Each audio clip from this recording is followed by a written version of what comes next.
болсоң шок бол деп айтып, шок балдардын кыймыл аракетин оң сапатка жоромолдоп, убакыт өткөн соң токтолуп калат, чоңойсо эсине келет. Бул деген балада эч нерсе болбойт деп кайдыгер карап коюу көпчүлүктүн адаты.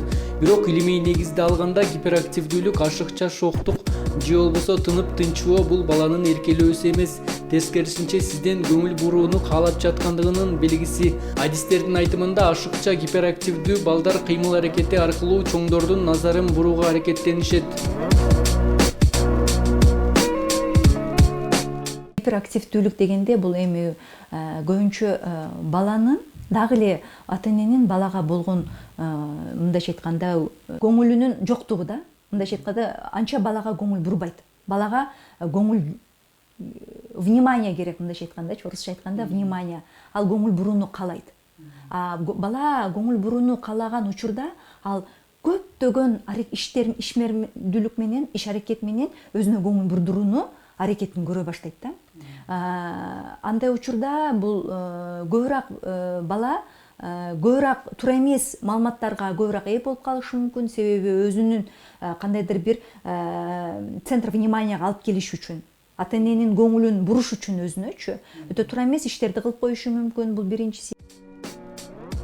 Ашыкча чуулгандуу окуяларга чырмалышып, өзүнүн кыял жоругун тескери аракеттер менен көрсөтүп, айлана чөйрөгө да катаал болуп жаткан баланын жан дүйнөсүндө түшүнбөстүктөр болуп жатканын ата эне сезбей калат. Баланын өз үйү жана жакындарынын башка үй бүлөлөр менен салыштыруусу үйдөгү чыр-чатактарда анын мүнөзүнө таасирин тийгизбей койбойт. Кээде материалдык жактан жетиштүү толук кандуу үй бүлөдө чоңоюп жаткан балдарда гиперактивдүү болуу менен ар кандай чырдын башынан чыгышат. Албетте мындай маселеге турушканда ата эне бала менен мээрим төгүп чын дилден баарлашууга аракеттенүүсү керек.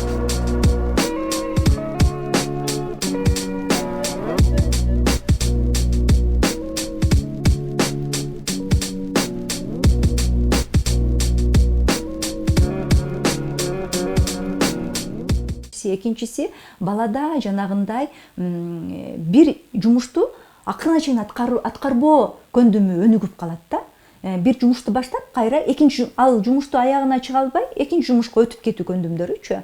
Бул дагы баланын өрчүшүнө, баланын өнүгүшүнө терс таасирин тийгизет. Будан кантип айрылуу керек? Бул дайыма эле кандай гана бала болбосун, бала сөзсүз түрдө көңүлдү талап кылат. Ага көңүл буруш керекпиз. Бала менен пикир алмашыш керекпиз, баладан сураш керекпиз, эмне жагып атат, эмне жакпай жатат, эмнени каалайсың, жана кайсыл китептерди окуганды жакшы көрөсүң, бирге окуйлубу деп бала менен мындайча айтканда достошууну пайда кылыш керекпиз да. Балада ишеним пайда болот дагы, бала аракеттин кичине азайтат. Жана ошону менен бирге бул гиперактивдүүлүк бул тукумда куйт да. Бул деген нерсе ата энеден балага өтүп кетиши мүмкүн. Андай учурда бул эми сөзсүз түрдө дарыгердин жардамы керек болот. Жана гиперактивдүү бала менен атайын машыгууларды жүргүзүш керек, спорттук машыгуу. Бала көбүрөөк спортко машыгат дагы, өзүнүн күчүн, энергиясын спортко жумшайт дагы, жана керексиз ишмердүүлүккө жумшагандан кичине баш тартып, секин-секин өзүн ошого ыктай баштайт. Үй бүлөлүк мамилелерди чыңдоо, бир туугандык сезимдерди жакындатуунун негизги жолу чогуу убакыт өткөрүү. Эч качан балдарыңызга арналган убакытты баалуу белектерге же болбосо акчага алмаштыруу мүмкүн эмес. Бала жакындар менен чогуу болгондо гана үй бүлөлүк баалуулуктар, тарбия таалим, жүрүм-турум жөнүндө жандуу үлгү алат.